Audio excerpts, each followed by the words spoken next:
Hello everyone, welcome to Chasing a Murder, and today we are on part 114 of The Life Beyond the Grave, which is attached to the Lori Vallow and Chad Daybell case. If you do not know about this case, let me tell you, I've never seen a case like it in my entire life, and trust me, I have thousands of cases that I kind of keep in a notebook. There are some stories out there, guys, but there's not a story like this.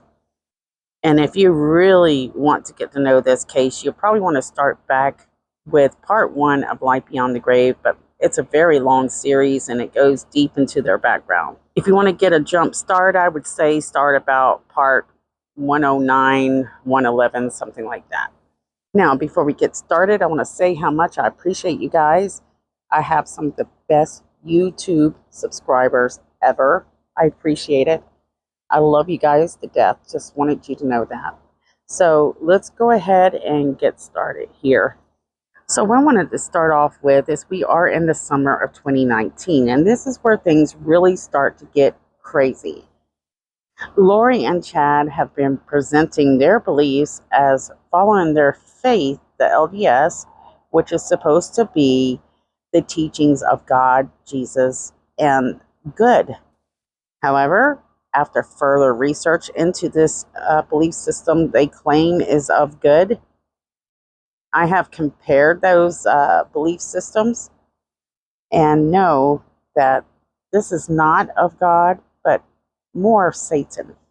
People who follow Satanism, a lot of them, not all of them, believe that once you die, you have that chance to be reborn into a new life.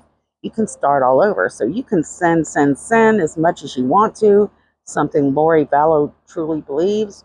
And when you die, well, you get another chance. Another chance at what? To do whatever the heck you want to so that you can be reborn and relive again. You also get to go to hell, and you don't get punished in hell.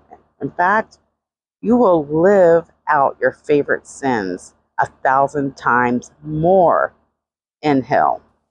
There's also talk of war, but what Satan wants to do is actually overthrow God. And if you're a good supporter of Satan, well, guess what? You will rule with him. Like heaven, Satan, he has a council, and only the best will actually reign with Satan himself. As a follower of Satan, you can commit these violent sins, these lustful sins, and be praised for them.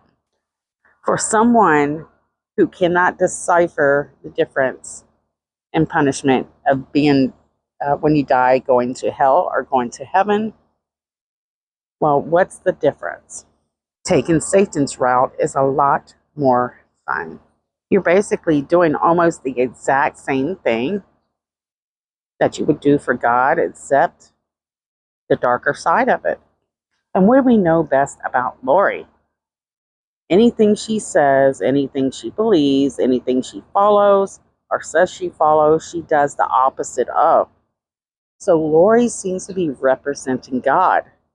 And this doesn't make sense to any of us. And the reason why it doesn't is because she isn't. And neither is Chad Daybell. And they have convinced so many people to believe that what they're teaching is of the light.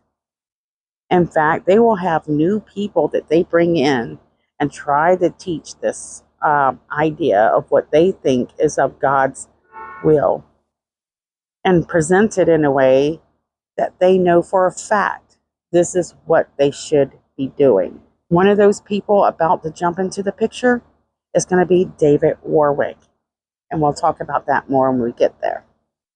Meanwhile, Kay Woodcock and Larry Woodcock, Charles Vallow's sister and brother-in-law, they're a little confused of what's going on during this time because Charles is actually trying to work things out with Lori. But why? I mean, she's threatened his life, threatened JJ's life. Is this a really good idea? they are really starting to think, there may be a little bit more going on, but they're not really certain. And they do what family members do best during times like this and support the people we love the best way we know how.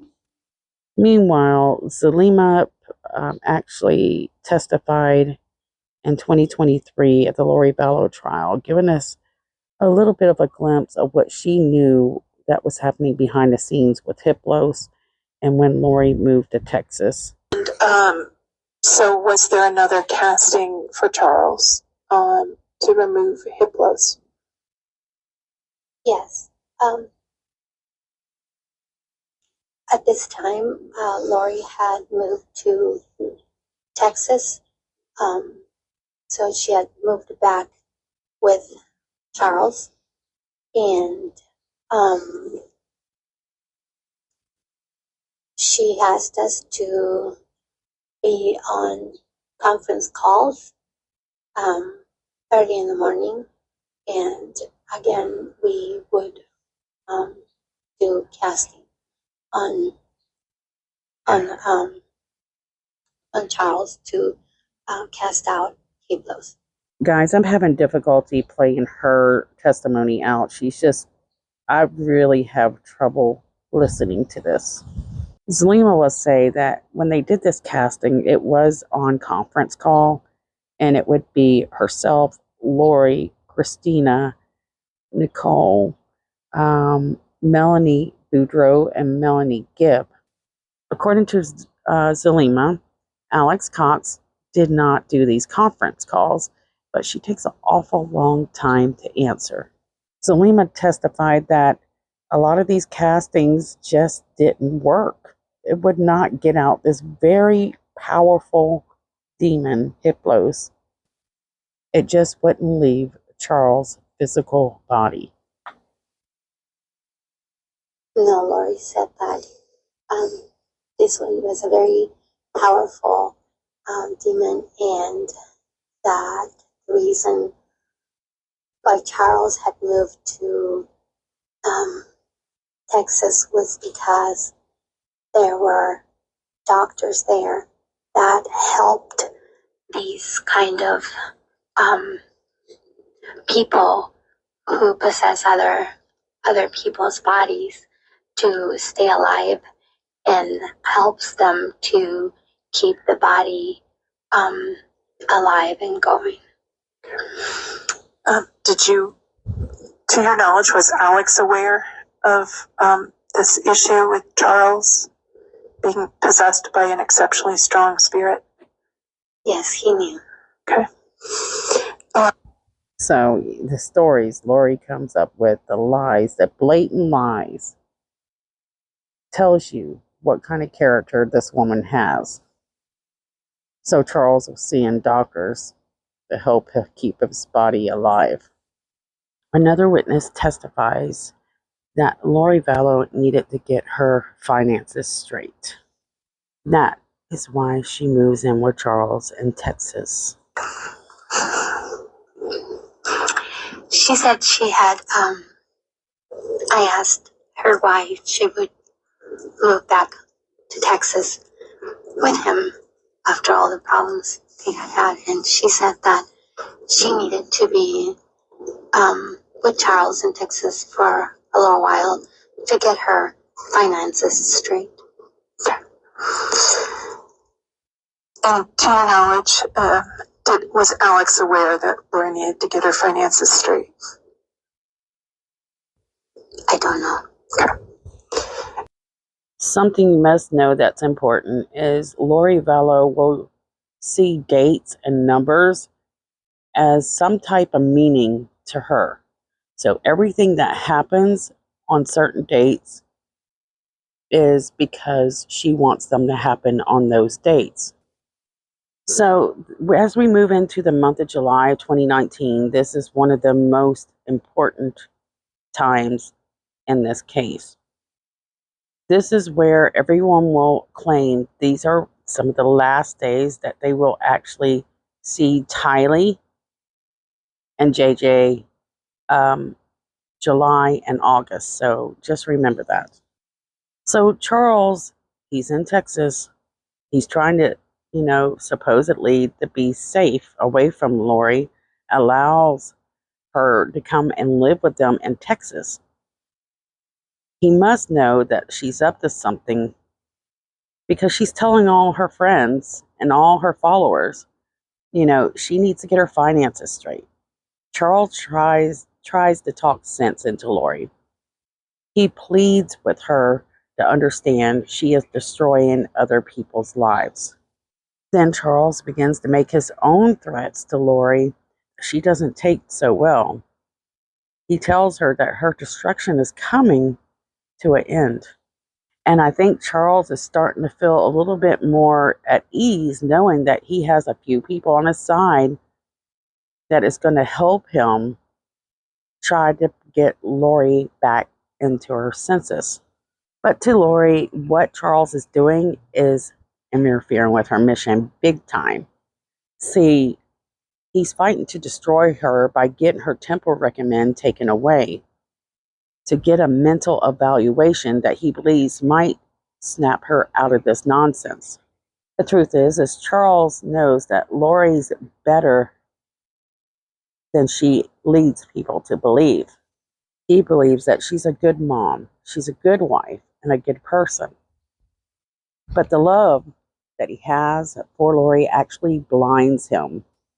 The love for Lori will actually have a huge impact on his choices and actions that he makes as far as decisions with his wife and their future. Charles Vallow's actions are based on trying to keep Lori as the person he believes she can be. There isn't a person in this world that loves Lori like Charles does. No other person fights for her like he does, and he will sacrifice it all for this dark woman. Lori's flaws mean nothing. He believes that she is broken and that he can fix Lori. And I believe that he's had to do it several times before over the years. Charles believes that love always wins, and he is determined this is true.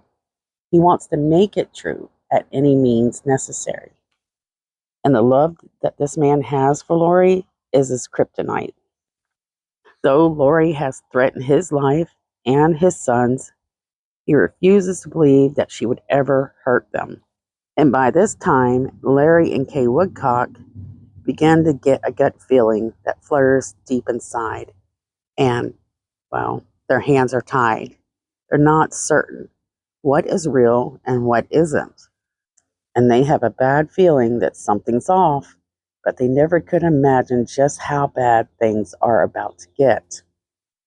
Kay and Larry continue to support Charles and JJ the best they can while not asserting themselves too deep into their decisions or their lives.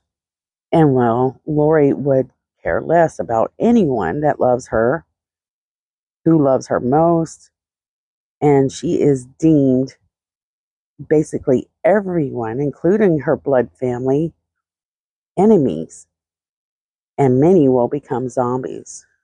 Worst of all, I think she uses her brother Alex Cox and her niece Melanie Boudreaux as tools to gain financial advantages as well as influence. Alex Cox's role as a protective angel will be called on and expected to level up to an assassin. Lori Vallow's lies are out of control, and her mother and sister, Summer, well, they're basically her best enabler, at least in this part of the timeline.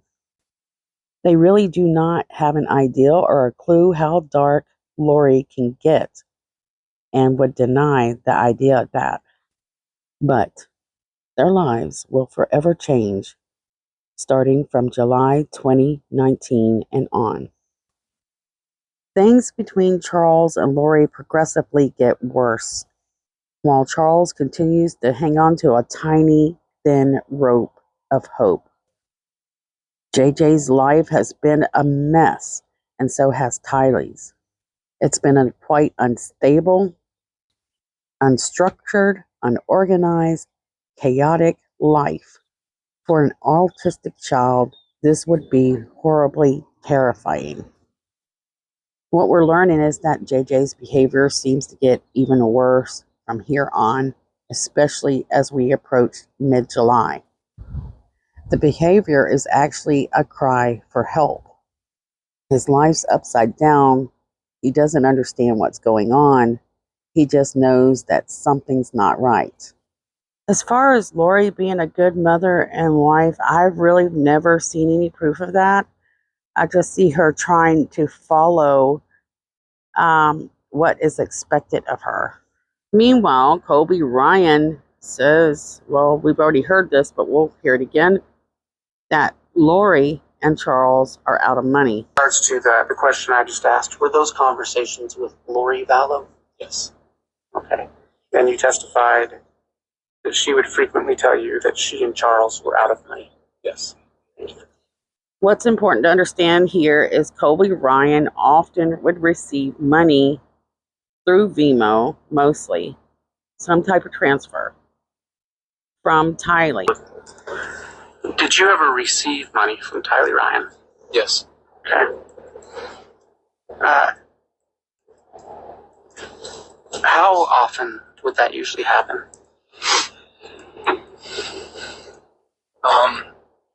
Mostly just randomly through Venmo, maybe. Okay. And so you would receive money from her through Venmo? Yes. Okay. To your knowledge, did Lori Vallow ever send you money by sending it to Tylee, who would then forward it to you through Venmo? Yes. And how do you know that? I would speak with my mom, and then she would send it to Tylee, and Tylee would use Venmo to send it to me. Okay. Now, something I want to mention. You notice that Colby, though Joe Ryan was not his father, as far as we know, Joe Ryan never adopted Colby. So why would Colby take on the last name Ryan? What we have learned is that Lori Vallow loved to use the last name Ryan as an alias to escape her identity as Vallow. We know that William LaGoya was the father of Colby Ryan. And if Colby went by Colby Ryan, there's only two reasons most likely she was using this if Joe didn't adopt him. One, to be in hiding. Secondly, to make it seem as though she didn't have children by several different men. I would think that it'd be more along the lines of number one. This is just my opinion, not fact. So in case William LaGoya ever wanted to find his son, it would be nearly impossible if he was under the alias Ryan. So during this time, Colby says that he's not in constant communication with his sister. It's just occasional, get up with each other here and there.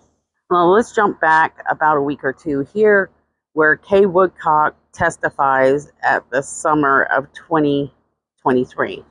She gives us a glimpse into what she says was happening while Charles was moving to Texas and once he arrived in Texas. What I noticed during this testimony was the compassion that Judge Boyce had for Kay Woodcock. I think he realized what she was going through, and he seen to it that she was pampered on the stand. So here we go. Kay starts with why she was in Texas with Charles and JJ. So, Ms. Woodcock, you had stated that you were in the process of saying that you were out there because Lori was gone. Yes. Okay. Were you aware of where Lori was? No. To your knowledge, was Charles aware of where Lori was? No. Okay. Did you see Lori at all while you were there? No. Okay. You stated you were there for a couple of weeks. Did you take JJ with you after that at all? Yes, I brought him home to Louisiana with me. Charles needed to go to work, and we were ready to have him in Louisiana. Okay. Approximately how long did you have him in Louisiana? Probably a week, maybe two. During that time frame from like February 1st till the end of March, we were back and forth to Louisiana to Phoenix, with JJ, just busy trying to help Charles get things squared away. Okay, and I'm sorry, I might have missed it. Did you mention a time frame in which you were going back and forth between Louisiana? Yes, between February 1st of 2019 and on through the end of March of 2019. Okay. Did you stop going to Arizona? Yes. Why was that? Because we moved Charles to Houston. Charles and JJ. Okay. And when Charles and JJ moved to Houston, was Lori with them? No. Okay. Why did Charles move to Houston, to your knowledge? So we could help him. Well, he didn't have any family in Arizona. It was all just her family. JJ needed good schools, which they had in Houston. We didn't really have any in Lake Charles. And Lake Charles is 2.5 hours from Houston. We would be able to, whenever Charles would go out of town, took work, he was gone maybe 3 days when he would go to work. And that way I could be in Houston with JJ while Charles was gone, and he would be with a stranger, and I could get him back and forth to school and just take care of him while Charles would be working. Okay. Approximately how far is it between Houston and Lake Charles, Louisiana? 150 miles. Okay, so that's a drive that you can do. Yeah, just straight down I-10. Okay. And did you ever have occasion to go to Houston and stay with JJ while Charles was gone? Yes. Okay. How many times did you do that? There was once Charles moved there like March 31st of 2019, and he did need to get some work. He needed to go to work, so I went to Houston and stayed with JJ for probably 3 days, I think it was that time. And Charles went and did his work. JJ and we had a good time. Okay. I'm just going to briefly ask you a few questions about Charles's business. What did he do? He was a financial planner. He mostly sold annuities. Okay. At any time, did you become involved in helping Charles with his business? Yes. When was that? In February of 2019. So in the same time period we've been discussing. Yes. Why did you start helping Charles with his business? He asked me to help him out because he was very distraught with Lori, for one thing, for their separation. And he just needed help. I helped him with his payroll, his accounts payable, receivable. My husband, Larry, and I owned a business. So I was very familiar with the workings of a business or being self-employed. And so I did what I could to help him. Okay. And so through this help, did you have access to Charles' banking information? Yes. Did you have access to his emails? Yes. Okay. Did you have access to other financial information? Yes. Okay. Did anything happen in April that changed the situation and arrangement you had with Charles? Yes. What was that? Lori went to Houston, moved to Houston with Charles and JJ. Okay, can you state that again to be clear for the record? Oh, Charles and Lori moved to Houston with Charles and JJ. Okay. And you said that was sometime in April of 2019? Yes. Okay. After that, did you continue to see JJ in the Houston or Lake Charles area at all? Oh, yes. Often. Okay. How often? Every weekend he would come, or every other weekend, just whenever he could get away, he would bring JJ. And they would come for the weekend, which we were more than happy to have them. Okay.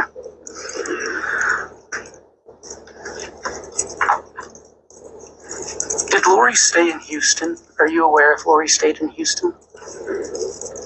As in, Did she stay? I apologize. Did she continue to live in Houston? As far as I knew, she was go to Phoenix, and I don't know where else, but I don't know exactly what her travels were at the time. But I know Charles would come sometimes and say, well, Lori's gone this weekend, or, you know, she went to do this weekend. I don't remember the specifics. Okay. Did she move from Houston? Yes, in June of 19, Charles secured her a home in Chandler, which suburb of Phoenix. Okay.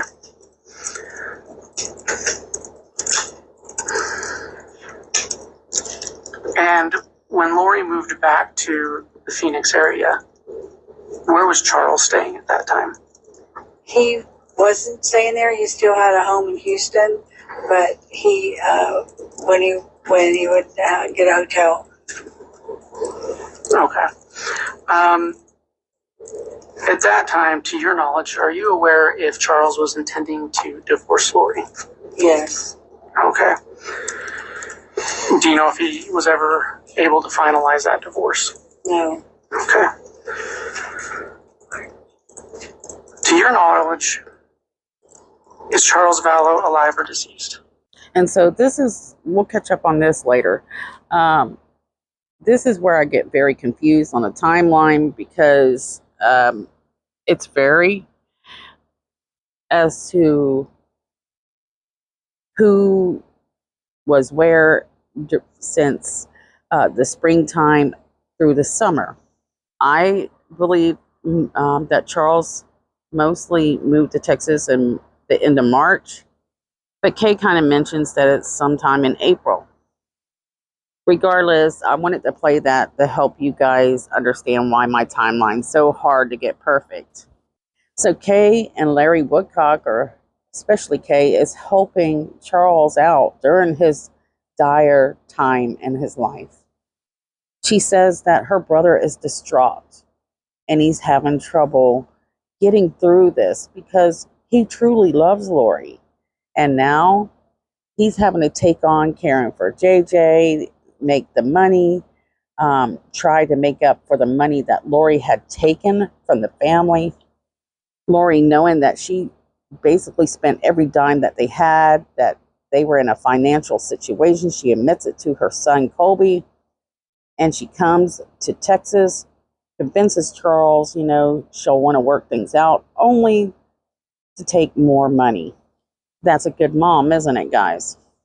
There has not been one clue that she's ever been concerned of the kids' welfare. There's never been one clue that she's ever been concerned with anyone other than herself. And the fact that she has several family members trusting in her, and she could care less if they fell into a deep hole. Okay, guys, share your thoughts below. Do you think Lori's a good mother? Do you think that she just suddenly changed? Or do you think she's always been a bad mother?